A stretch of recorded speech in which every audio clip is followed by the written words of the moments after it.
Shtetet e Ballkanit po përballen me temperaturat e larta gjatë ditëve në vijim pritet që temperaturat të arrijnë në afër 40 gradë Celsius. Instituti Kombëtar i Shëndetësisë Publike i Kosovës ka dalë me disa rekomandime dhe këshilla se si qytetarët të mbrohen nga nxehtësia dhe temperaturat e larta.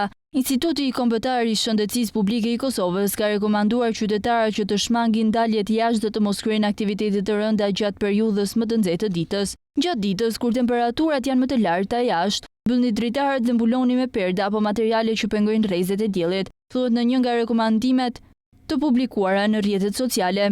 Ndërkaq, zjarrfikësit në mbar Ballkanin po përballen me paralajmërime për shumë vatra zjarri, teksa është intensifikuar vala e nxehtësisë. Zjarret veç se përfshin disa shtëpi në jug të Kroacisë gjatë fundjavës, ndërkaq zjarrfikësit në Shqipëri një ditë më parë arritën që të vinin nën kontroll 10 vatra zjarri. Disa shtete në Ballkan presin që temperaturat të jenë afër 40 gradë Celsius.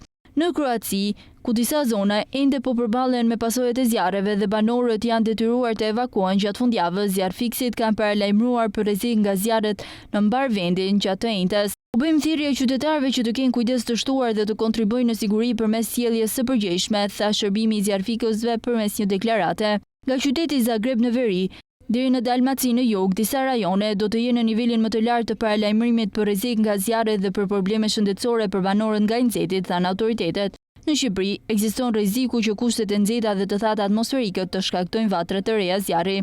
Dhe në Serbi po ashtu janë lëshuar paralajmërime për shkak të temperaturave ekstreme, teksa të mërkurën në Beograd temperaturat arritën në 38 gradë Celsius, ndërkaq një ditë më vonë ato priten që të jenë 39 gradë Celsius.